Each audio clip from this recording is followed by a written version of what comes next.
Chapter 445 The Primordial Flames. The two primordial flames were hovering in the air next to each other. Victoria could feel the power being radiated by the two flames. Victoria closed her eyes as a wave of golden energy shot out from her. The wave of cosmic energy scanned the room for any traps. The lines on her forehead became darker. Seeing the cosmic energy activates no traps. Although the cosmic energy activated no traps, Victoria still expected a trap to appear any second when she was making her way towards the primordial flames. The primordial flames didn't react to the intruders. Victoria was informed that the primordial flames have a mind of their own. In the world, there were only 3 primordial flames: Cold Flame, Hell's Flame, and Heaven's Flame. Only a few knew the myth of the existence of the 4th primordial flame, the Dark Flame.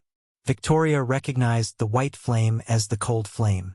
A golden layer enveloped both Edith and Victoria to prevent the coldness radiating from the white flames from penetrating their bodies. Unlike the cold flame, she felt nothing from the black flames hovering beside the cold flame. "How do we take them with us?" asked Edith. She was overwhelmed by the power of the flames. "Do you recognize this flame? It's definitely not the Heaven's Flame. Must be the Hell Flame. Let's take them and get out of here before anyone notices our disappearance," Edith said to Victoria. With a nod, Victoria reached out to grab the two flames. The golden cosmic energy enveloped her hands as she approached the flames. Victoria felt a sudden pressure pushing her away. The pressure created a force field around the cold flame. She gritted her teeth, pushing her hand towards the cold flame. "Arg!" She growled in pain, but she was far from giving up. She was using all of her cosmic energy to get her hands on the flames literally. Edith saw Victoria's face start to go pale, and soon, her blood dripped through her nostrils. Still, Victoria was fighting through the force field to reach the flames. The blood spurted out of her nostrils after a few moments. Finally, her finger touched the cold flame, and just as her finger touched the flame, it exploded, throwing Edith and Victoria onto the walls behind them. "Arg!" Victoria growled in pain. The entire dungeon shook due to the force of their collision with the walls. When she looked up, her pain disappeared, but instead, a complete utter shock occupied her heart. The flames hovering in the air a few seconds ago were nowhere to be found. The flames just disappeared. She jumped back to her feet. The utter shock was written all over her face. She frantically looked around to locate the flames, but to no avail. Looking for the flames, she walked towards Edith to get her up. Edith stood up holding Victoria's hands. "The flames?" Boom! Before Edith could get an answer from Victoria, the entire dungeon began to tremble. The ceiling above them crumbled, falling down on them. "We have to go." Victoria knew there was no time for them to linger around. Their lives were more precious than the primordial flames. While the dungeon was crumbling like a house of cards, they ran as fast as possible. The flame of anger burned inside Victoria hotter and brighter. If she had absorbed the primordial flames, she and her father would have reached a pinnacle of power sooner than they initially planned. The most up-to-date NOV_Ls are published _here L-World. So only the primordial flames were powerful enough to be equal to the cosmic energy. That was why her father was hunting for the primordial flames. Absorbing the primordial flames would ensure their everlasting domination.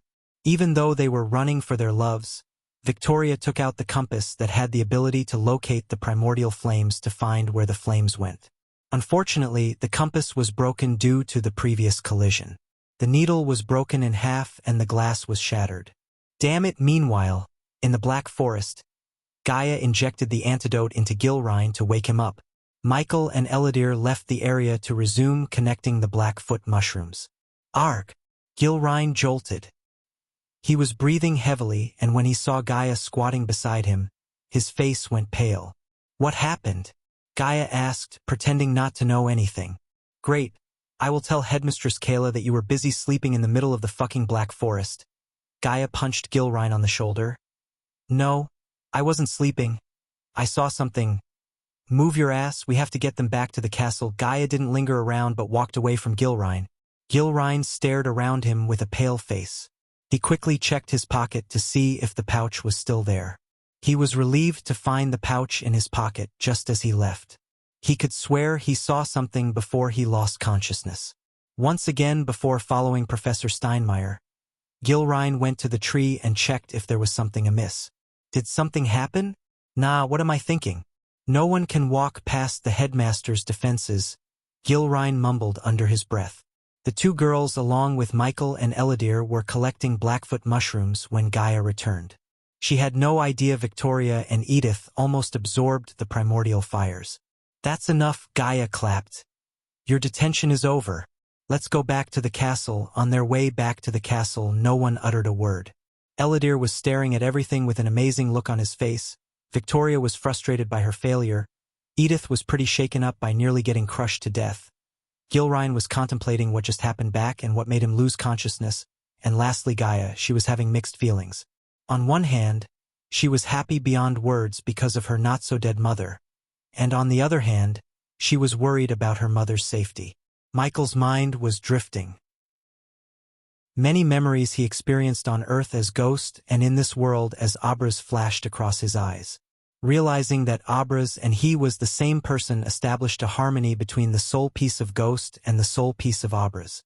It was extremely difficult for him to keep calm instead of going berserk. Go to your dorms after reaching the castle grounds. Gaia asked them to part ways. The latest _EP_SODIes are on _the L-World. COM website. What about these mushrooms, Professor? Asked Edith. Gaia almost forgot about the Blackfoot mushrooms in her deep thinking. Just give them to Gilrine. Gaia left the students to go to her room. Just like Michael, she also wanted to be alone. Eladir was smiling on their way back to their dorm rooms. The memories of him being a student flooded his mind. He had many happy memoirs in Mazeroth. You're an alchemy student? Even after thousands of years, Eladir still remembered the way to each house's dorm room. I think you'll go to Runemaster's house. You need some time alone, Eladir said as Michael opened the door to his room. I know the way. Michael just nodded as Eladir turned back and left. When Michael stepped into his room, Nightmare was waiting. Michael did not utter a word. He just flicked his wrist as a punching bag attached to a stand appeared in the center of the room. System. Did you know? Michael asked in his mind, standing before the 6-feet punching bag. The system level is too low. His fist clenched as he breathed heavily in anger. The next moment, he willed the system to soundproof the room. Nightmare noticed a dim light appear in the room. Sky Hall boom. Michael punched the bag with enough force to create a loud booming sound. Guardians, the punching bag received another hit. Nightmare wanted to ask what happened, but seeing the murderous look and the flickering red eyes, he stayed back. Chin Jiu visit L-World. OM for a better _user experience. Andreas. Victoria. Thusia. He started to punch faster and faster.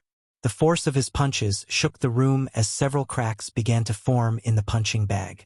Nightmare noticed the lights in the room go out as the room was soon engulfed in darkness. Let me out, the voice of the third persona sounded in his mind. It was laughing at him, which made him more furious. You can't keep me locked forever. I am you. Shut up. Nightmare almost bounced hearing his sudden shout.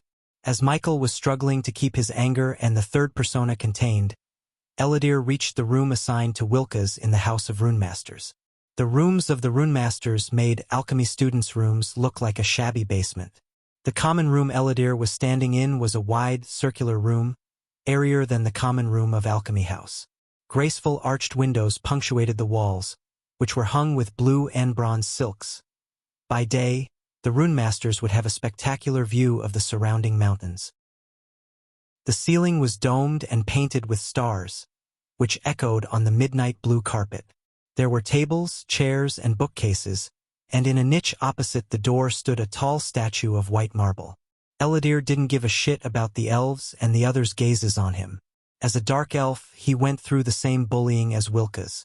However, unlike Wilkas, Eladir fought back and showed the bullies how it would feel to be bullied with his superior talents. Maggot, filth. Why does he have to be a runemaster? I thought he stayed with the alchemists? Eladir walked towards the sofa in the center of the room and plunged into the comfy sofa.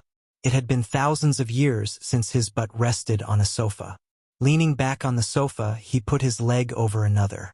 The elves were surprised. They couldn't take him being arrogant in front of them.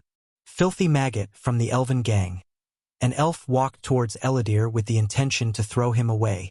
The elves who got their butts kicked by Michael were standing in the corner smiling. He was not in the House of Alchemy but the House of Runemasters. You can find the rest of this content on the L-World platform. They were excited to see the half-elf get beaten. Little did they know that the half-elf they knew was no longer in this world. The one occupying his body was a several thousand years old 6-star Runemasters. Chapter 446. Something that could kill the Dark Lord. Everything has changed except you half-minded idiots. Eladir shook his head disappointedly. He leisurely grabbed the goblet on the side of the table to quench his thirst.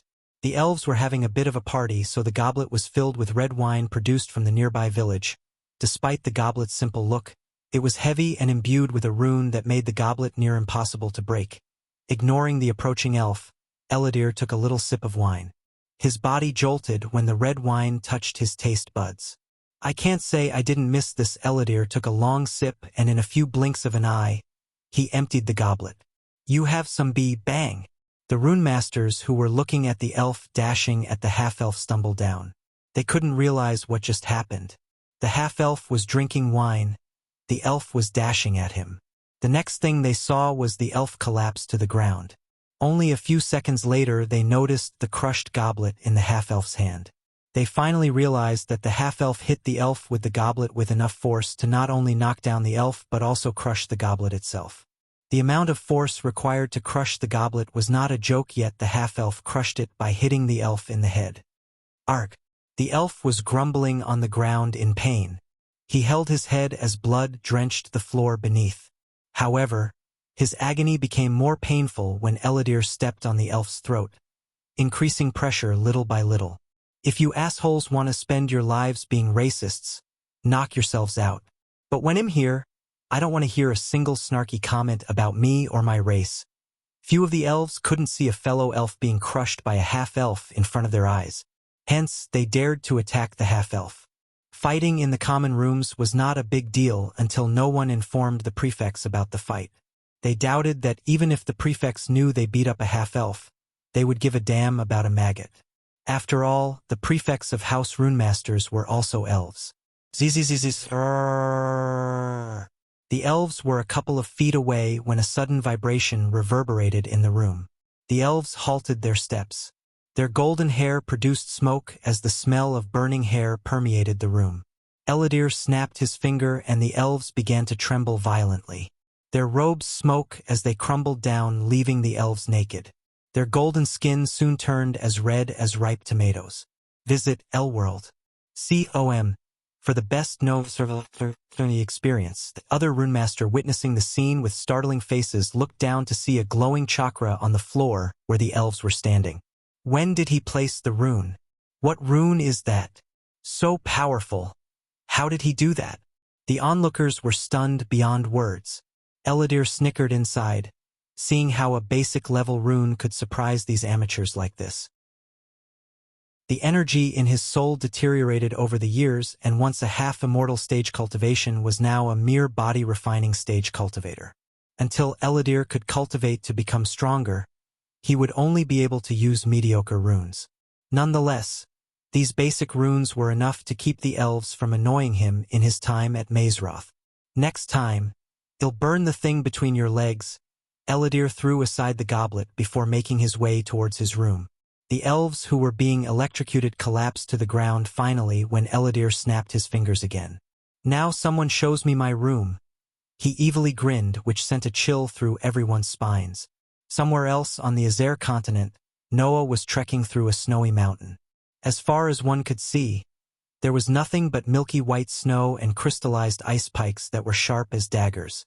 The howling sound of the wind was the only thing that accompanied them, while the blowing wind brushed past their bodies with enough force to knock them down at any moment. Arg! I missed flying. Noah sighed but kept trekking through the snow. And I miss a roof above my head and something that saves my Harry but from freezing, the golden babaroo. Norvin, curled up inside Noah's inner pockets. The monkey made a comfy home of his long coat's pocket but still bitched about the weather. You should have brought Alicia instead of me. She must have loved being literally cold.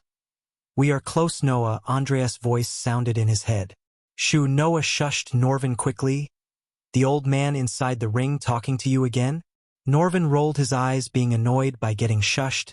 Full underscore current underscore novel on L-World. See the OM apart from Noah, Norvin was the only one who knew the existence of Andreas. Just like the dragons, Norvin's race, the golden babaroos also possessed the skill to view the world differently. After Norvin reached the core formation stage, he sensed a living being in Noah's ring. His suspicions were confirmed when Noah was stuck in an unwinnable fight and Andreas had to manifest to save him. Conjure the heavens flame. Hearing his mentor's voice, Noah closed his eyes as an emerald green flame shot out of his hand. The green light lit their path. Look, Norvin quickly pointed out at the runes on their path to the top of the mountain. We are on the right path. Andreas was excited. It was the first time he sounded excited since they found the location of the Dark Lord. The failure to apprehend the Dark Lord still haunted both Noah and Andreas. They were so close to capturing him, yet he outsmarted him by using Noah's family as hostages. What happened that day made Noah realize what the Dark Lord was capable of and the necessity to eliminate him. What they were seeking could help in doing just that. They followed the runes to the top of the mountain. Noah climbed the mountain with new vigor, seeing he was close to the weapon that could slay the Dark Lord. Tell me why we can't fly up again? Asked Norvin, feeling tired just by seeing Noah climb the mountain. Using arch energy will activate the traps, Noah answered while climbing higher and higher. The higher he climbed, the colder it got. The runes led him to a dead end where he saw nothing but a stone wall in front. I thought a door or a pathway would appear. Norvin rubbed his hairy chin. Teacher, Noah called out Andreas standing in front of the wall where the runes are glowing. These are Lady Chinjo's runes. There is no doubt Andreas' ethereal figure manifested out. While Andreas was studying the runes, Noah conjured a ball of heaven's flame and sent a stream of emerald green flame towards the wall. The wall didn't open as Noah expected, but a bright beam of light shot out within the wall toward Noah. Noah's instincts made his legs dash out of the way, yet the bright beam was too fast and Noah was standing too close to the wall. Unexpectedly, the bright beam of light shot through Noah, doing no harm to him. The God of Light, a sweet feminine voice echoed through the snowy mountain. The showering snowy rain stopped all of a sudden as though someone pushed the pause button. The mountain before Noah slowly split open to reveal a grandiose hall. Noah stepped into the hall as the mountain closed up behind him. The 11 braziers on each side of the hall lit up, brightening the hall. A snowy white carpet materialized under Noah's feet to the end of the hall as he cautiously took his steps forward. There were 4 12-feet statues made of ice stood majestically. 2 of the statues were female while the other 2 were male. Despite their gender difference, the 4 of them looked extremely dominant and mighty. Who are they? Asked Norvin in amazement. Updated _ at L-World. The 4 great legends. Norvin saw Andreas' ethereal form bow towards the statues. His eyes were full of reverence as though he was worshipping them. Archer Crook, Ingrid Stenham, Chojin, and Karjan Pavlovich. Archer Crook, the heavenly warrior. Andreas looked at the statue of a man in battle armor. He was holding a sword in one hand and a spear in another. Andreas turned his gaze to the statue of a graceful, smiling lady, who held a tiny bonsai tree in her hand. Ingrid Stenham, the legendary 6-star alchemist. Her talents were beyond any star levels. The legend has that a drop of the healing potion brewed by her could heal an army to their full health. He turned around to look at the statue of a long-haired, muscular man with a hammer. Karjan Pavlovich, the only human 6-star blacksmith this world has ever seen. Finally, they all turned their eyes to the statue of a lady in Chipao. Her hair was tied into a bun, and unlike the rest of the statues, she was looking at the stone table at the end of the hall. Chinjo, the woman who saw the future, the mother of the great prophecy. Noah was surprised to see Andreas kneel down in front of her. We won't fail you, Lady Chinjo, Andreas said, letting out a deep breath. After saying those words, The trio cautiously walked toward the stone table. They expected to spring a trap any second, but they never did. When they reached the stone table, they saw 2 hand imprints on the table. "I have a feeling you two should place your hands on the marks," Norvin exclaimed. Andreas and Noah looked around. There was nothing except statues and the stone table in the hall. "Shall we?" Noah believed those who were called him here. They had no intention to harm him. If they had, they would have done it by now. Therefore, he placed his hand on the stone table, and so did Andreas. Nothing happened for a moment, but soon, the hall trembled as they noticed the heads of the 3 legends slowly turning towards them. From each of them, a bright beam of light shot out at Noah. Finally, a golden light shot out from Chinjio's statues. When the 4 light beams met at the center of the stone table, the same voice they heard before sounded again. "Find the other 4 arrows and vanquish the darkness." From the 4 lights emerged an arrow that radiated an immense amount of power. The arrow was made of no metal but light. Noah gently grabbed the arrow, and the moment he touched the arrow, it disappeared into him. He sensed the arrow within him in a form of energy. Visit L-World.com for a better user experience. "We are 1 step closer to ending him, teacher." Noah grinned. Chapter 447, The Dark Lord from the Future. The next day, Gaia attended the combat class only to see Michael absent. Eladir was there, sitting on the last bench as Wilka's. For Gaia, what Eldari revealed was joyous news to be celebrated. After all, she had learned that her mother is still alive. But for Michael, it was devastating. Everything he knew and experienced turned out to be a sham. His entire life was controlled by a prophecy he never wanted to be a part of. In a short amount of life, he had faced so many betrayals, and even worse, betrayal by his own family and the girl he loved, Victoria. She knew how he was feeling, a puppet, a boogeyman created by the Sky Hall. If he was what they claimed, he wouldn't have saved her, Raylene, Christopher, and revived a dying sect to live. Regardless of his intentions, he saved more people than a typical guardian. The thought of Sky Hall and the Guardians pushing him on the path to become the Dark Lord and dictating his life pissed off her. He always acted calm even when the odds were against him, which happened rarely due to his caution and plans. She wasn't sure how he had been reacting. Her mind was boggled on her way to his room.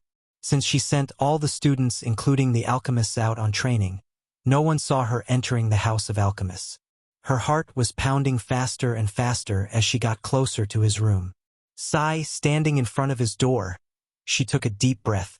She rotated the wedding ring on her finger nervously. The room was ominously silent. The thought of him leaving her flashed across her mind, almost making her eyes water. She didn't know why she thought that, but the thought did come across her mind. Her hands shivered, moving towards the doorknob. When she finally opened the door, she was thoroughly shocked. She just stood in the doorway dumbstruck. Michael was doing push-ups rather than being sad or gloomy.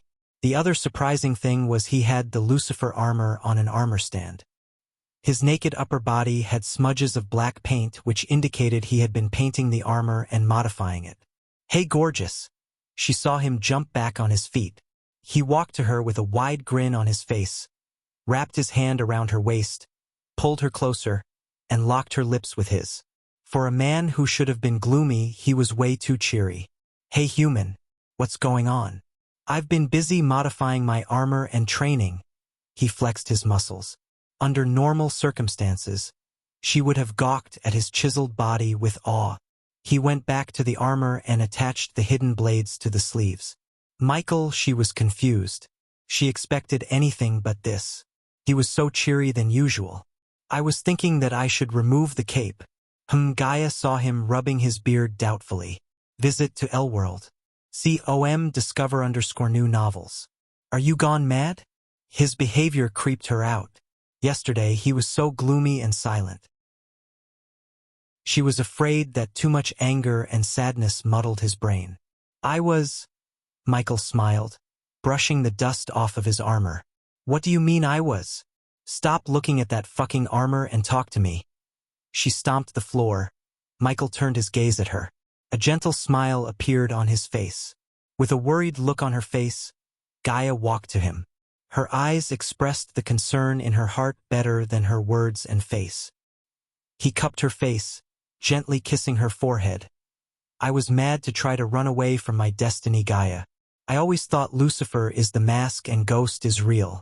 But no, yesterday, I realized it was the other way around. Michael let her face go to put his hand around her neck. He walked towards the windows with Gaia.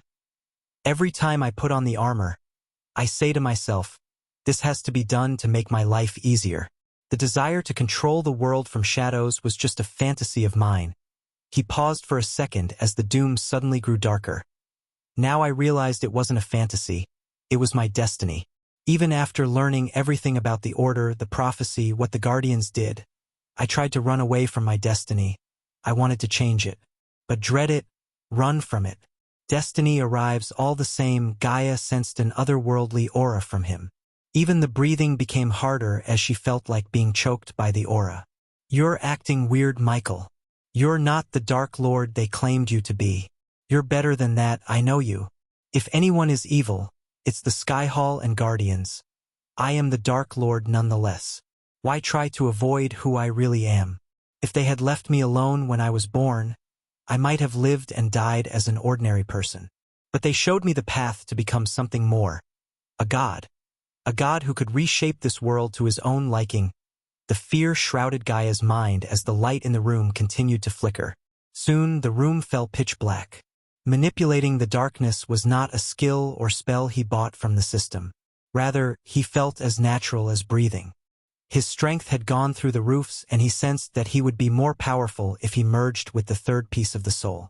Just making peace with himself unlocked an ancient power in him. When the lights returned to the room, Gaia was staring at him with a pale face. New_chap_ters are pub_lished on L-World. Calm, don't worry, Snakey. This is what the future me wants. Michael smiled, looking at the distant horizon. When he saw her face, confusion was written all over her face. Think about it, Gaia. Chinjo went to the future and saw the Dark Lord. And who is the Dark Lord? Me. You heard Eladir. I beat her to half-death but didn't kill her. That doesn't sound like me unless I let her live. You're saying you came from the future. It makes sense, doesn't it?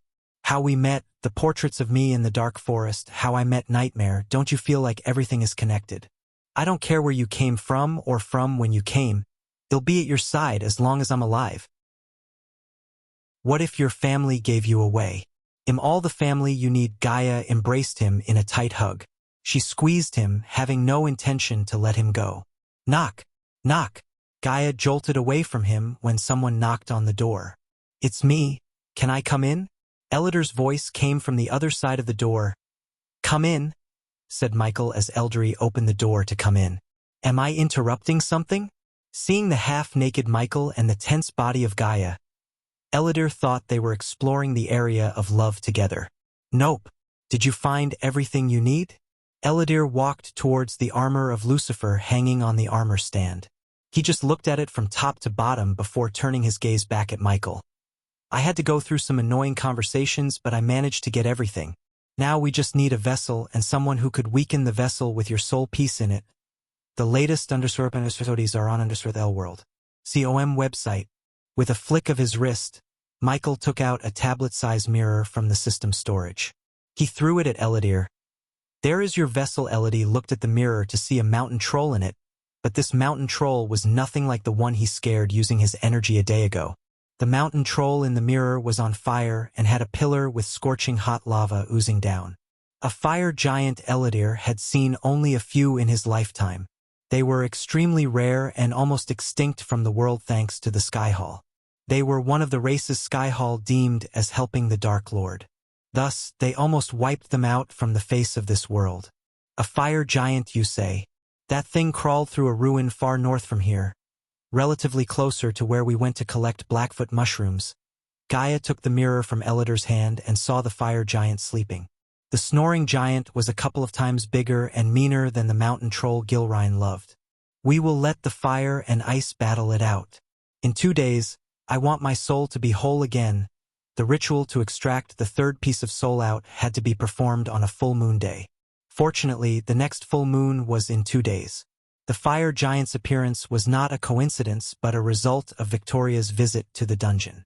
She killed everything that guarded the dungeon except the fire giant. When the primordial flames left the dungeon, they woke up the slumbering giant. The giant was now tracking the primordial flames. Michael was oblivious to the intention of the fire giant. His first priority was to make his soul whole. He had a feeling that once his soul became whole again, his powers would grow exponentially. "What's the plan?" asked Gaia. "I will lure the fire giant to the ritual site. You make sure no one plays hero, Michael," then explained the full extent of his plan to Eladir and Gaia. After hearing the plan, Eladir was quite surprised. The plan was simple but elegant and fail-proof. Slowly Eladir realized why a legend of a person such as Chinjo shuddered to even utter his name. He had devastating power and a brain to outsmart his opponents. This was a deadly combination. Moreover, his soul seemed to be in peace unlike when he first met him. "What's the plan after you absorb the third piece?" asked Gaia. "Try the L-World. COM platform _ for the most advanced _ reading experience." Farming badass points, Michael thought in his mind, but only revealed a smile to Gaia. Chapter 448 The Alchemy Class and Bullies. Only one day remained until the full moon. To farm badass points and brew a potion that would attract the fire giant to the ritual site, Michael went to the potions class. Lucky for him, today was the first day of potions class. Potions lessons took place down in one of the dungeons.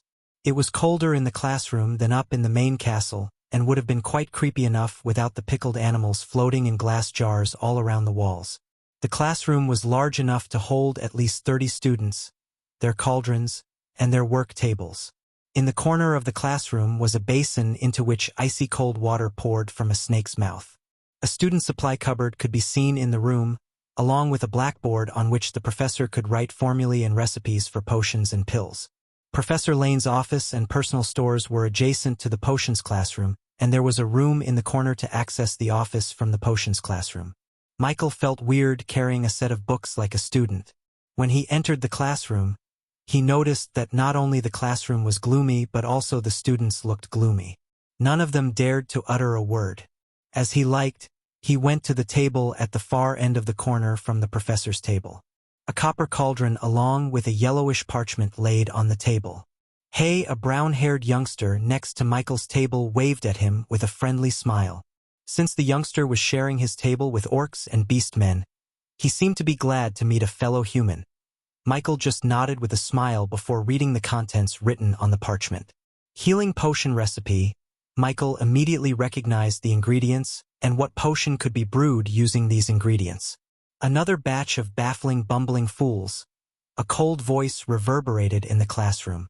The students saw Professor Lane walking out of the door connecting the classroom and his personal office. Professor Lane Voldegard was a tall, thin man with pallid skin, a large, hooked nose, and a pearl-white set of teeth. He was dressed in flowing black robes which made him resemble an overgrown bat. He had shoulder-length, smooth black hair which framed his face in curtains, curling lips, and dark, penetrating eyes that resembled tunnels. When he entered the classroom, the already gloomy classroom turned gloomier. The most up-to-date NOV_Ls are published _here L-World. You are here to learn the subtle science and exact art of alchemy. As there is little fancy spell casting here, many of you will hardly believe this is sorcery. I don't expect you will really understand the beauty of the softly simmering cauldron with its shimmering fumes, the delicate power of liquids that creep through the veins, bewitching the minds, and snaring the senses. I can teach you how to bewitch minds, turn water into gold, and even stay young forever if you aren't as big a bunch of fools as I usually have to teach. He sounded more like hissing than speaking. He had a waspish tongue that subtly spewed so much venom toward the students. In the very first class, he started to pour water over the students' fire to learn more. On your table, there is a list of ingredients. You have 30 minutes to concoct the pill. Whoever concocts the least bad will get to use the classroom after the class. I know it will be hard for you, but try not to make a mess. The students rushed to all corners to collect the required ingredients. No one stopped for a second to look around the classroom to locate the ingredients instead of rummaging through all the jars and plants. Let me show you kids how it's done. He was in dire need of badass points, which pushed him to show his greatness to everyone. When he first came to Mazeroth, he planned to stay anonymous, find the Dark Elf, and get some allies. Everything changed after he talked to Eladir. He was neck-deep in enemy territory. Although it was risky to show his true prowess, this was also a great place to earn thousands of badass points. Lane misdirected the students by saying concoct the pill. In reality, it was a potion. He wanted the students to figure it out. Looking at the students running around the classroom like headless chickens having no clue, he was disappointed but didn't seem surprised. He seemed as though he expected this. Among the headless chickens, Lane noticed Michael, who calmly walked around the classroom collecting the right ingredients using the correct methods. His blank face literally turned green when Michael conjured his alchemy flame in the middle of the class. The gloomy dark classroom was lit green by the fuming emerald green flames hovering over Michael's palm. "What the hell are you doing?" One female student who dropped her ingredient in shock shouted at Michael. Ignoring the girl, he threw the first ingredient into the alchemy flame. Professor Lane fixed his eyes on Michael. Unlike the students, he could see the control Michael had over the flames. The flames danced according to his will. One by one, Michael threw the ingredients into the alchemy flames. He walked towards Professor Lane, brewing the potion. The essence extracted from each ingredient hovered over the flames in the shape of glowing pearls. Finally, the sweet sound of notifications continuously rang in his mind. Whoa, full _syrups on the L world. COM platform. Who is he? He's not even using a cauldron. Look, he's almost done. Where is he from? The students were dazzled by Michael as he wanted. Even Professor Lane, who had a face void of emotions, looked a tad bit surprised. When he reached Lane's table, he held the flames and the essence balls in one hand and took a vial from the table using the other hand. The green flames slowly dissipated as the beads of essence flowed into the vial, blending together into a sparkling blue potion. Here you go, Professor. 90% pure healing potion. Michael placed the vial on the table with a proud grin. The classroom is yours. Others leave. Professor Lane left the room carrying the vial of healing potion Michael brewed. The students looked like fools with some ingredients in their hands. They did not even start their cauldrons yet Michael finished brewing the potion. Their first potion class ended quicker than they thought. After Lane left the classroom, all the students stared at Michael. Big brother. The girl who shouted at Michael approached him wearing a seductive smile. That trick doesn't work on me, sweetheart. Michael put an end to her flirting before it even began. If I heard the professor correct, he said everyone to get out of here, full _current_novel on L world. COM by giving the classroom to him, Lane saved hundreds of badass points. He could take advantage of the ingredients around the classroom to brew the potion to lure the fire giant to the ritual site. Seeing how coldly he handled the girl, the other did not dare to start a conversation with him. They branded him as the most arrogant one in the class within a few seconds. Michael couldn't care less about what they think of him. Most of the students here would serve the Sky Hall or any one of the great clans. Sooner or later, he might meet them on a battlefield. The last thing he wanted was to share his knowledge with his potential enemies. The ingredients to brew the bait potion were quickly found by Michael. He quickly started to brew the potion before Professor Lane returned. While collecting the herbs, he also collected seeds from the rare herbs Professor Lane had in his classroom. Michael did not linger in the classroom longer. As soon as he finished brewing the bait potion and some other potions and pills, he left the classroom. He had combat classes and spell casting after alchemy. However, since he finished the alchemy class within 5 minutes, he had some free time. The class was profitable as he earned almost 50,000 badass points. Still not enough, Michael sighed. He took a loan of 100,000 and before he could start spending the points, he wanted to settle his debt. I should go see how Nightmare is doing. When he stepped out of the classroom, he remembered Nightmare. The dragon was having his own classes with the magical beasts professor in the arena. With the help of a few markers, Michael made his way to the arena. The corridors and the courtyard were peaceful and captivating. He would hate to destroy this place if Mazorth chose to go to war with him. Somehow he felt they would stand in his way to domination. The path to the arena was adorned with yellow maple trees. The paved path was blanketed by the golden leaves and looked as though they were covered in pure gold. Michael was enjoying peace and tranquility. The arena was an oval-shaped pitch with hundreds of seats raised in stands around the pitch, so the spectators were high enough to see what was going on. In the middle of the arena was something that resembled a cricket pitch. Currently, when he entered the arena through one of the many gateways, he saw countless creatures flying in the sky and running around the grass field. Try the L World. COM platform _ for the most advanced _ reading experience. A group of students occupied the seats at the north end of the arena. Michael's face turned cold when he looked closer at them. Instead of flying in the sky or running around like the other dragons and the familiars, Nightmare was chained to a pole with a bunch of SPHYNX cats. Besides Nightmare and SPHYNX cats were a few first-year students. The first-year students seemed to be swimming on the ground. The group of students was adorned in the robes of house warriors. It wouldn't take a genius to figure out that the first-year students and Nightmare were being bullied and ragged. Chapter 449 Spellcasting Class. Although Michael saw Nightmare being bullied, he didn't intervene. He just turned and left the arena, but not before taking a long look at the bullies. 4 guys and 1 girl. The one who seemed like the leader of the group had wavy red hair, tan skin, a lean body, and a cobra tattoo from his neck to his left ear. Leaving the arena, he went to the spellcasting class, which was conducted by Professor Neal. The spell-casting classroom had 3 rows of desks, all facing the teacher's table, behind which sat a large throne-like chair with a high back. 2 blackboards flanked the teacher's table, and behind them was a small shelf with books and other objects, beneath a pair of windows. The spell-casting classroom was smaller than the alchemy classroom but brighter in lighting and atmosphere. Students were happily chatting with their friends and looking forward to their first spellcasting class. Considering all the students had to take the spellcasting class, all the alchemy students were present in the class. When Michael entered the class, all their eyes fell on him.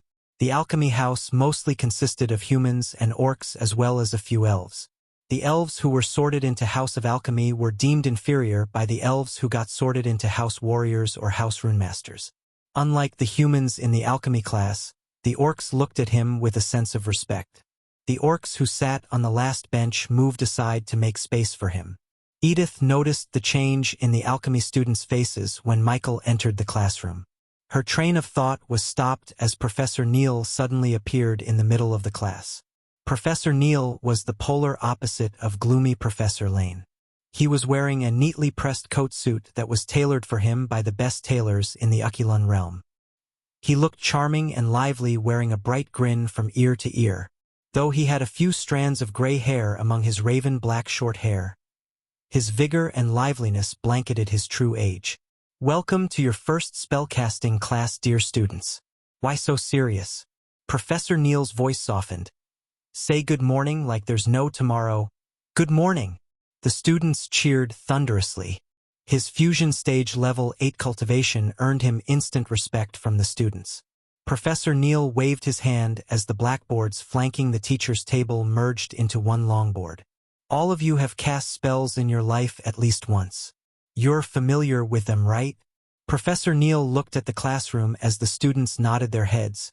You can _ find the rest of this _ content on the L World COM platform. So tell me, what is a spell? Edith quickly raised her hand. "Yes, Miss 45. The whole class, including Michael, stared at Edith. A spell or an incantation, a charm, an enchantment or a bewitchery, is a magical formula intended to trigger a magical effect on a person or objects using energies found in the world. The spell can be spoken, sung, or chanted." Wonderful. Professor Neal bowed towards Edith, as the whole class chuckled while Edith just bowed back embarrassedly. As Miss Talented 45 said, a spell can be spoken, sung, or chanted. But what about this? Professor Neal swirled his fingers as a mini cloud appeared above their heads. A streak of lightning flashed across the classroom and hit the table on which Edith was sitting behind. Edith almost jumped back in shock. A beautiful blue Ross emerged from the place where the lightning hit. Look at that. A pretty flower among gorgeous Mrs. Professor Neal winked at Edith and Victoria. Edith returned his wink with an awkward smile, but Victoria outright ignored him. Anyone with 2 eyes could see Professor Neal was extremely flirty. With his cultivation stage and handsomeness, it was obvious he had been with more ladies than bees in a hive. I didn't speak, sing, or chant, but still I cast a spell. It's a chantless spell. An elven girl raised her hand. New novel and inserters are published here. Elworld. Seom. Another beauty with a knack for knocking down my questions. Professor Neal kissed his palm and blew it as rose petals materialized in the air and flew towards the elven girl. There are 2 kinds of spell casting. The ones we cast by speaking, chanting, or singing have no special name, it's just called spells. But the ones we cast without doing the above-mentioned has a special name, chantless spells or chantless spell casting. Professor Neal wrote the word chantless spell casting on the board in stunning handwriting. But you might be tempted to say my fusion stage cultivation allowed me to cast chantless spells. That's not true. Any one of you could cast chantless spells if you are talented enough, which brings me to my next question. What did I mean by talent? He looked at the classroom for a few moments, but none answered. All of you are extremely talented. That's why you've been selected to enroll in Mazeroth. But what made you different from those who did not get into Mazeroth? The answer is your soul and Bodhi's ability to process the energies within you. That's what made you different from the others. That's what talent is. Your body and soul take in a higher amount of energy compared to the others. The more energy you take in, the faster you climb the higher stages of cultivation. Yet, one's soul remains a constant, but the body is the variable. In a few blinks of an eye, Professor Neal drew the anatomy of the human body perfectly on the board. The soul cannot be polluted, unlike the body. If you don't take care of your body, your ability to absorb energies from the world will be hindered. This is the reason why most of the cultivators avoid eating meats, drinking booze, and bed run-of-the-mill strumpets. Some of the male students chuckled, winking at some girls. The more talented you are, the higher the chances for you to cast chantless spells. Make no mistake, you can cast any spell without chanting if you mastered the chantless spellcasting, except Professor Neal paused as his voice turned into a whisper. He moved his hand to write 2 words on the board: elemental manipulation. Until recently, the concept of elemental manipulation was kept hidden from the outside world due to various safety reasons. I don't know what changed, but I was asked to give an introduction to elemental manipulation, though even I know only a little about it. Michael's interest in the class just got piqued by Neal's words. Every time he controlled the darkness, he wondered what kind of power it was. He hoped the system would give him an explanation, but the only explanation he received was how he should focus on upgrading the system to the next version. Elemental manipulation is just as the name suggests, the ability to control one of the 5 elements: water, fire, earth, wind, lightning, and light. Michael frowned as Professor Neal did not mention the element of darkness. Professor? Edith raised her hand. What about darkness? Isn't that also an element? Visit Elworld. COM for a better user experience. Michael appreciated the girl's question. He noticed an acute change in Neal's face. Darkness is not an element, Miss 45. Where there is no light, there is darkness. Darkness cannot exist without light, and unlike light, there is no source for darkness. In simple words, darkness is just the void of light. Michael wasn't very convinced by his explanation. It sounded like Professor Neal was reciting the answer he got from someone else. However, it was neither his place nor the time to prove that darkness is indeed an explanation, and he was the source of it. The scholars in Skyhall believe that when you learn and focus on spells of a particular element, for example fire spells, the keyword is might. You might grasp the concept of elemental manipulation. However, it's just a theory, and it will remain as one until we find someone who could manipulate an element. Michael was sure that Noah would be able to manipulate light, and something told him that the girl who killed the mountain troll might be able to manipulate an element, namely water. Now let's move on to the categorization of spells. Who can tell me how we can categorize the spells? Yet again Edith raised her hand. Yes, Miss 45. Common, uncommon, rare, epic, and legendary. Right again. Miss 45, are you gunning for my job? Neal laughed, making Edith blush. Now most of you might think that legendary spells are the top dogs, But it's not always true. Let me give you an example. Think of a perfectly healthy baby and a weak old man. No matter how hard the baby tries, the baby won't win a battle against the old man even though he's weak. What's the connection, you ask? Neil asked the class. In this scenario, the baby is a starting stage cultivator with a legendary spell, and the weak old man is a later stage cultivator with a common spell. The power of the spell depends on the cultivator and the cultivation stage. Many rich people go crazy for legendary spells and pay millions, but they don't understand that they should invest that money to climb the higher stages of cultivation. Without a strong cultivation base, even if you have several legendary spells in your arsenal, a cultivator with a strong base could defeat you with a simple common spell. By strong cultivation, I meant you must be at least at the soul refining stage to unleash the full potential of a legendary spell. Full_current_novel on L-World. COM Professor Neil then went on and on explaining each category of the spells to a great extent. Michael almost felt sleepy. After 40 minutes, except for Edith and a few girls, almost the entire class was droopy. With this, we will wind up our class. In the next class, ID try not to make you all sleepy. Now run along before Professor Steinmeier starts to look for you. Trust me, that won't end well. Professor Neil chuckled before waving his hand. The next moment, he disappeared from the classroom. Michael had a feeling that Neil got a taste of Gaia's attitude. He was the first to leave the class, and on his way to the combat class, he contacted Gaia to do him a favor. Chapter 450 Bullying the Bullies. The combat class was changed from the combat classroom to the arena where Nightmare was bullied an hour ago. The students made their way to the arena in groups or couples. Only Michael walked alone until Eladir joined him. Do you have any idea why we are having the class in the arena? Eladir asked, though he seemed to have guessed Lucifer had something to do with this. You will see. While they were on their way to the arena, the students looked up at the sky to see flocks of various magical beasts descending towards them. Not all the magical beasts were able to fly, as there were several magical beasts running towards them too. One of the familiars among the familiars in the sky was Nightmare. Due to Wilcast's poor status, he did not have a familiar.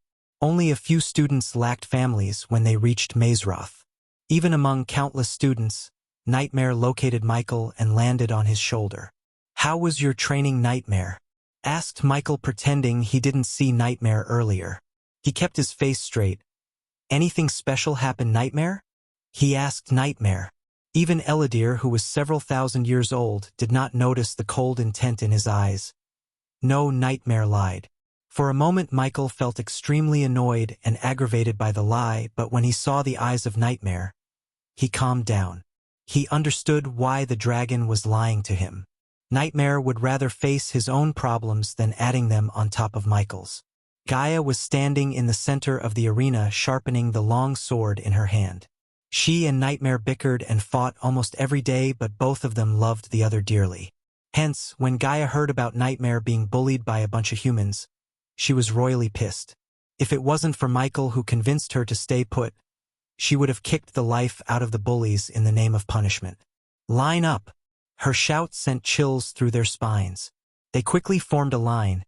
Gaia flicked her wrist as a stack of silver coins materialized beside her.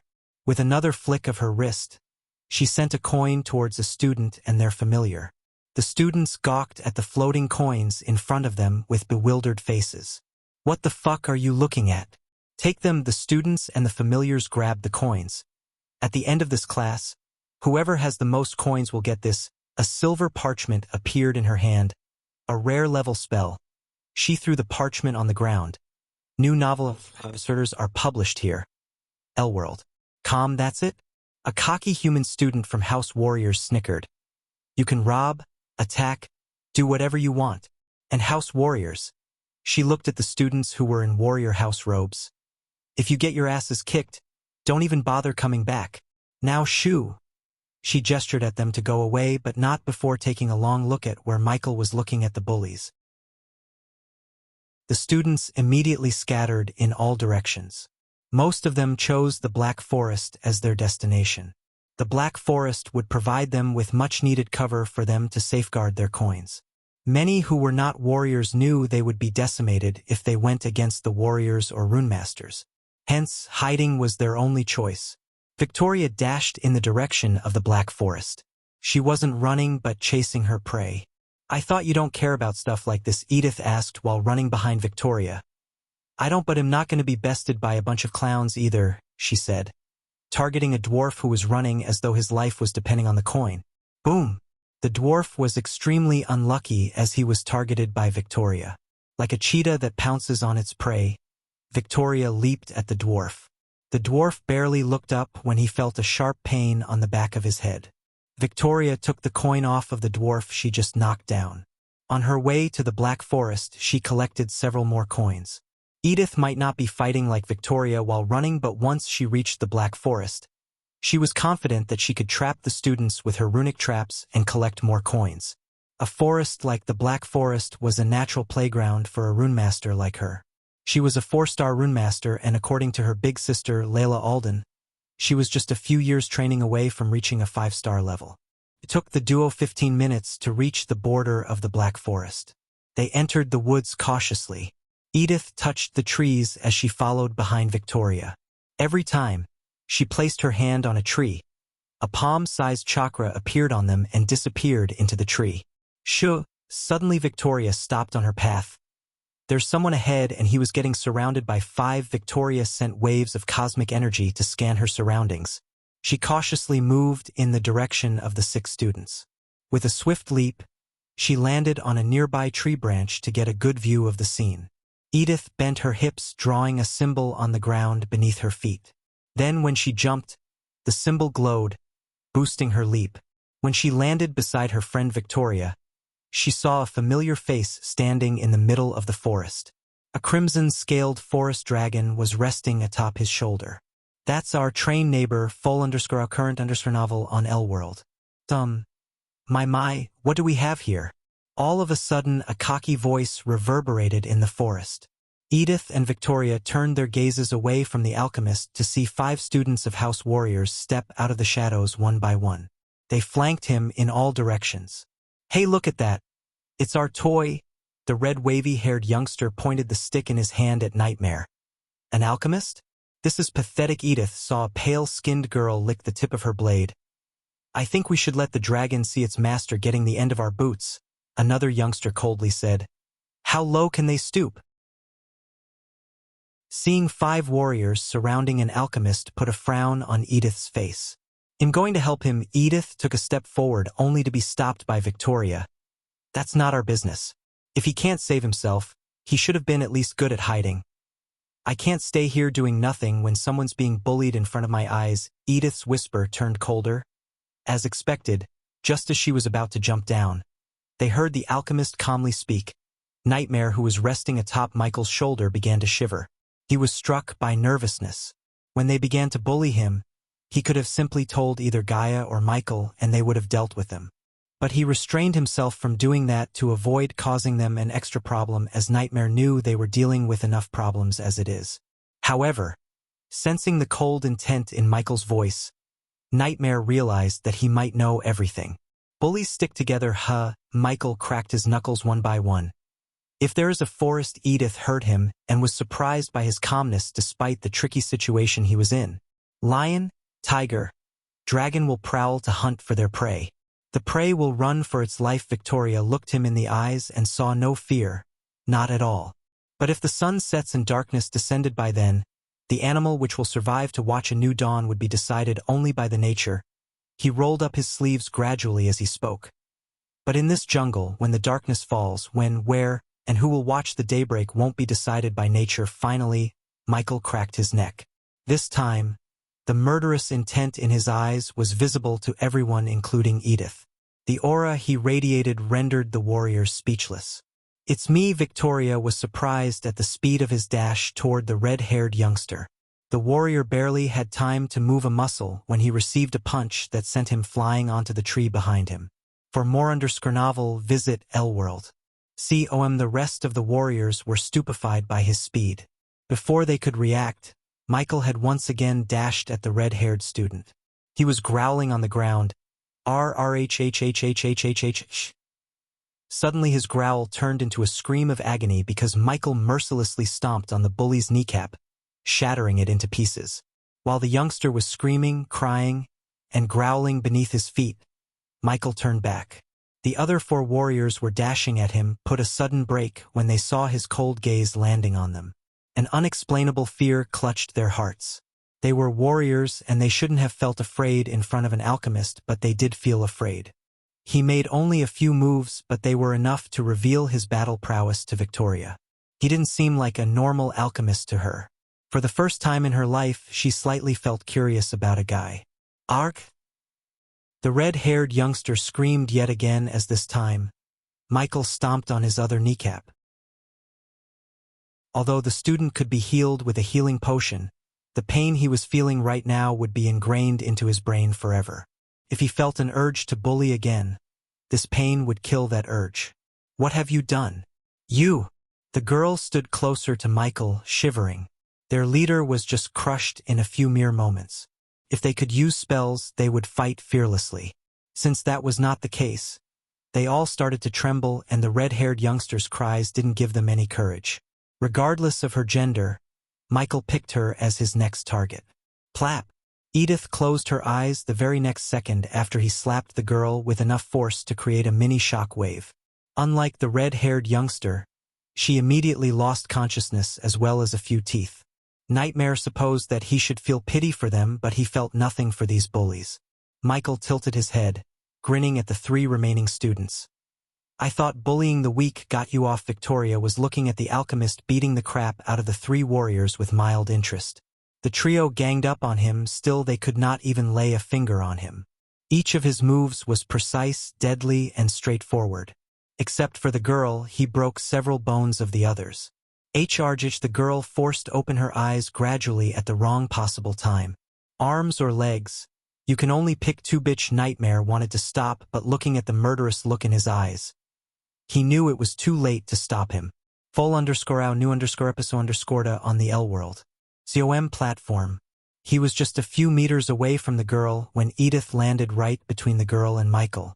It's enough. Edith stomped the ground. Chapter 451. Gaia is fired. Just like Victoria scanned her surroundings, Michael also performed the scanning. The only difference other than the obvious energy difference was Michael sensed the 2 girls' presence way before Victoria sensed him. He let them see the one-sided brutality to earn badass points. As he expected, he earned quite a lot of badass points. Since every single one in Mazeroth was either genius or celebrity, his badassery earned tons of badass points. Because of this theory, he didn't think deeply about the 2 girls' identities. Miss 45. Michael lowered his sleeves down. Something tells me you are not here for my coin. Edith was stunned by the sudden change in his demeanor. A few moments ago, he was coldly breaking the bones of his fellow students, and now, he was smiling warmly. I was foolish to think you needed help. How could you do this? Edith's eyes watered looking around. Their cries and agony softened her already soft heart. Thank you for your kindness, Miss 45. Now if you step aside, I have a bitch to deal with. Michael looked at Nightmare standing atop his shoulder and saw his worried face when he was being bullied. That scene kindled the rage in his heart. If he was outside, he would have killed the 5 by now. The least he could do was break a few bones, and that was letting them off easily. No, Edith stomped the ground again. This time, the ground beneath him trembled as translucent chakras appeared behind her. But the chakras quickly disappeared as soon as they appeared. Human, we have a problem. To his surprise, he heard Gaia's voice in his head. You can't take their coins, but I won't let you harm them any more than you have already. Edith's voice turned colder. I couldn't care less about these coins. Michael took the 2 coins from his pocket before throwing them at Edith's feet. It was him who asked Gaia to assign them this task so he could follow these bullies and teach them a lesson. He had no interest in winning. For their medical expenses, with a snicker, he turned his back on Edith before leaving the scene. He looked up at the tree Victoria was standing on. Victoria felt his gaze on her for a second. She was sure that he looked directly at her. She was hiding her presence as well as her body, yet he sensed her through all the foliage, darkness, and the trees. She was surprised by him. This _ content is taken from L World. Quickly Nightmare jumped down from his shoulder while transforming into his real form. With Michael on his back, Nightmare took off into the sky with a powerful flap of his wings like a bullet from a gun. The arena was just a few minutes flying away from the Black Forest. With Nightmare's speed, they reached it in 2 minutes. As he landed in the arena, he saw several students, as well as a silver horse with 2 feathery wings, protruding out of its back slacking on the ground. A youngster who looked like the embodiment of the word warrior was talking to Gaia, and by the redness and the stiffness of Gaia's body, it seemed like they were having a heated conversation. To be more precise, Gaia seemed to be having a heated conversation while the youngster looked calm and composed. Elliot Watson Michael recognized the youngster as the head prefect. When he first came to Mazorth Castle, he met the head prefect along with 3 other students. He wondered why he was here and what he did to make Gaia's face become as red as a ripe tomato. Soon he noticed a golden parchment in her hand. 2 classes, and you've put the student's life at risk in each class. I heard you the first several times. What made you fucking qualified to tell me how to do my fucking job? Michael joined the group of students staring at the ruckus to hear her shout. She noticed Michael but didn't acknowledge him due to obvious reasons. "I'm qualified and have the authority to take back your job." Michael was stunned. "You have endangered the lives of the students enough, and the way you've been treating them is not the way a house warrior teacher should. You have a week to vacate the premises." "Good day, Miss Nayla Steinmeier." Elliot adjusted his spectacles before jumping back on his horse and flying away. "What's happening?" Eladir came to his side with a grin. In his hand, he had a pouch, and by the clicking sounds coming from the pouch, Michael could see they were coins. Class dismissed, as well as the professor. Few elves chuckled among the group. Not only the elves but also the students of other races too looked happy and wore bright smiles on their faces. The alchemists were the ones who seemed most relieved. Ex-professor, the elves continued to laugh among themselves. Gaia left the arena before she lost her patience and broke the faces of those who were laughing. Try the L-World. COM platform _ for the most advanced _ reading experience. Back in Michael's room, a 7-foot mirror had erupted.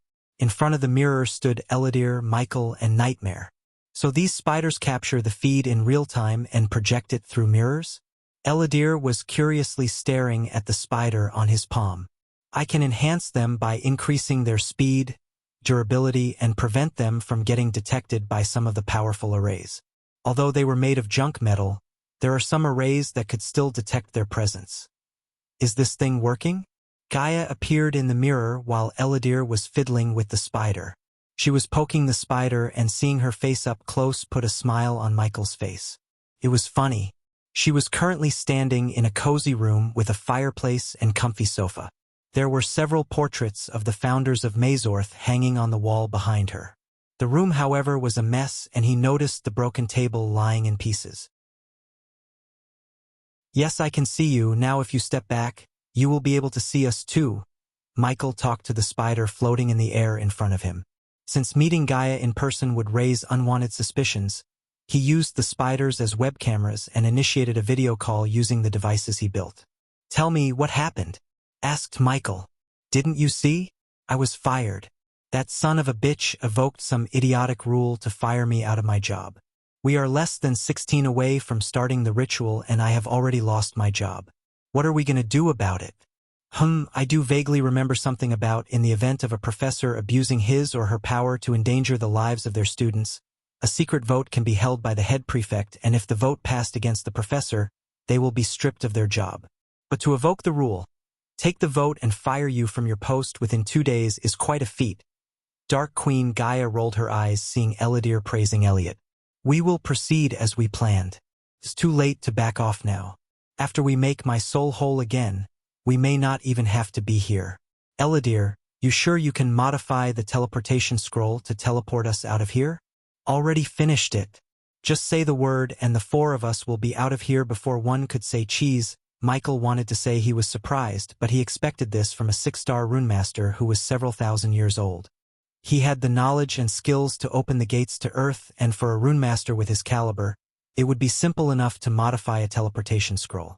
"The girl, will she be there?" "Our whole plan depends on her showing up to battle the fire giant," Gaia asked. She didn't give a damn about being a professor. The only thing she cared about was the ritual that was supposed to happen tomorrow. No matter what happens, they have to go through with the ritual. The sooner his soul becomes whole, the better. Gaia knew this. The ritual was extremely important, and that was why she was royally pissed at Elliot for getting herself fired. Full_out new _episode_ on the L World. COM platform. Don't worry. She will come after discussing their plan for a few more minutes. Michael cut the call. He then took out a muddy brown potion from the system storage. Nightmare. He called Nightmare as the little dragon came flying to him. Take this, he handed over the potion to Nightmare. It's your task to spray this potion in the air and lure the fire giant to the ritual site. They picked up a secluded site in the middle of the Black Forest as their ritual site. It was far from the Mazeroth castle, yet relatively closer to the fire giant. According to Eladir, the ritual might last from 1 hour to 3 hours. The first step of the ritual was to extract the soul piece that Michael named as the third persona. The second step was to cage the soul into the fire giant's body, thus giving the soul piece a physical manifestation. Then the third and most difficult step of the ritual was letting Rowena defeat the fire giant but not kill it. She had to weaken the giant so Michael could absorb the soul back at its weakest state. In its weakest state, it would be merged with the other 2 soul pieces, and if everything went according to their plan, his soul would be whole once again. As they were finalizing their plan for tomorrow, Gaia's doors were knocked on by an unexpected guest. Gaia was irritated by the fact she got fired, and moreover, the guy who was responsible for it was stronger than her. It was embarrassing for her. After diligent cultivation, she just reached core strengthening stage level 4. However, Elliot was at soul refining stage level 2. Only if I went through my metamorphosis. Damn it, knock. Knock. Knock. Her train of thought was interrupted by a knock on her door. She cast a quick spell to spread her senses. When she sensed the one who was knocking on her door, she was surprised. It was an extremely powerful presence. A presence of a fusion stage cultivator. New novel _chap_ters are published here. L World. Com. She was surprised and startled more than she was annoyed. With utter caution, she slowly approached the door. When she opened the door, a man clothed in dark robes resembling an overgrown bat stood at her doorstep. Professor Lane? Chapter 452. The ritual has begun. Professor Lane entered Gaia's room without bothering to ask her permission. He gawked at the mess in the room but didn't seem like he gave a damn. Yeah, come in. Gaia rolled her eyes. How do you like your job back, Miss Steinmeier? Professor Lane asked in his waspish voice. Huh? Gaia was confused. I have a task for someone with your caliber, Miss Steinmeier. Accomplish this and you will be Professor Steinmeier. Before Gaia could say anything, she had a feeling that she should hear him more. After all, she needed to pretend as she cares about this job to avoid raising suspicions. She was really lucky whatever spell was cast on her when she took the identification card of the real imposter of Professor Steinmeier was powerful enough to fool even the fusion stage cultivator such as Lane. Otherwise, she would have probably ended up in the deepest dungeons of Mazeroth. I have a week to get out of here, Professor Lane. So whatever's in your mind dash. If you depart now, you can finish it before tomorrow night. He stared at Gaia wordlessly, asking for her answer. What's the job? Gaia asked, sighing. Escorting a student in and out of a dungeon. A dungeon? Gaia's curiosity was slightly piqued because dungeons are rare, but every dungeon would contain a priceless artifact or a relic worth risking their lives. If a dungeon was found, it would cause a ruckus among cultivators. Soon, the dungeon would be filled with adventurers, rogue cultivators, sects to loot everything inside. Anything that could be found in a dungeon would be extremely valuable. However, as much as the dungeons contained valuables, they also contained danger in every corner. If 100 people entered the dungeon, only a few would come outside fully intact. The task seems extremely dangerous, Professor Lane, especially for the student. If you tell me more about the dungeon and what it contains, I might take the task. After all, I want all the information I need before risking my life. Being alive is more important than being a professor. Fair enough. Professor Lane nodded. He almost looked like he was expecting everything Gaia just said. For more _novel, visit L World. Calm, primordial fire. A single word that came from Lane's mouth was enough to make her shudder. The last time she witnessed the power of a primordial four was when she was in the fire realm. Noah used heaven's flame to save the old man from House Fisher. The flame was powerful enough to obliterate even the extremely powerful poison miasma in the fire realm. According to the text she read in the Nagaland library, the primordial flames would grow stronger with time and enhance the spells and skills one possessed. She also heard from Michael that he needs a primordial flame to reach the 6-star alchemist. That's what's inside the dungeon along with skeleton soldiers. Wait a minute. If that's what's all in the dungeon, why didn't anyone get it? So what's the catch? Gaia was not dumb enough to believe that there was primordial fire sitting in a dungeon, but no one in the Aquilan realm had taken steps to get the fire for themselves. The dungeon is protected by a void array. Even a half-immortal would be rendered powerless the moment he or she steps into the dungeon, which means only a battle-hardened warrior can get in and out alive.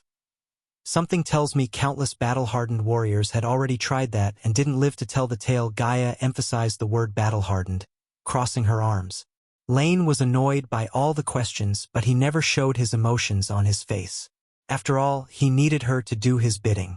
With a flick of his wrist, Lane conjured a purple flame above his palm. Unlike the normal flames, primordial flames have a mind of their own. If the primordial flames deemed you unworthy when you try to absorb them, you will be reduced to nothing but ashes. He threw the purple fire onto the broken table behind him. In mere moments, the oak table turned into ashes as he said. Gaia was surprised by his theatrics as he had no need to turn the table into ashes. I assume you want to know who is the student you have to accompany. Gaia nodded in curiosity. She derived a bunch of plans to get rid of the student and sneak Michael into the dungeon instead. The student has the ID 66. Weirdly, he chose to go by the name Ghost in where he came from. Gaia received yet another shock from Professor Lane. He is an alchemy student, probably a prodigy. He may have a chance to absorb the primordial flame without being obliterated by it. She sensed no remorse or nothing at all in his voice. What if he was deemed not unworthy by the flames, which she didn't believe would be the case? If anyone was worthy of the primordial flames, it was him. I can get him in, and if he survived the flames, I can get him outside. New novel and sorters are published here. L-World. Great. Use this when you are within 3 feet of him. You will be teleported directly into the dungeon's entryway. He will have no choice but to see it till the end. He talked while walking towards the door to leave the room. Just before stepping out of the room, he handed over a golden teleportation scroll to Gaia. He did not even bother to ask if she was going to agree or not, as he knew she had no choice. What if that head prefect asshole tried to get me fired again? Next time, not every professor will sign the petition. By the time his voice reached her ears, he already vanished into thin air. Then she realized that if what he said was true, all the professors signed the petition, including him. This meant he manipulated the entire scenario just to get her to agree to the task. She even doubted he may have been the person who initiated the plan to get her fired in the first place. However, instead of punching something to vent her anger, she burst into laughter. Ha ha ha ha ha. Professor Lane may have felt like the mastermind, but only she knew who was the real winner in the situation. Michael. Lady Luck was on his side. That Gaia knew for sure. The only thing that bugged her was in less than a day, they had the ritual to put his soul back together. Although they were talking about the ritual and how to perform it, they had no idea how it was going to go. To be honest, she was worried sick, but she didn't let Michael see her anxiety. In the Serenade of the Black, the stars were a choir. They were lights that sing in infinite patterns. Sometimes eyes needed music, and the darker the night, the sweeter the song. Amid the starlight was the ever-glow of the moon, that mother of the sky who watched over every beating heart, steady and true. Despite her angelic moonlight that bathed the planet with sapphire light, the black forest remained dark. The thousands of years-old trees shaded the ground with their ever-expanding canopy, preventing any light from cutting through them. Nothing was audible except for the sound of snoring in the distance. In the middle of a large glowing chakra stood Michael, Gaia, and Eladir.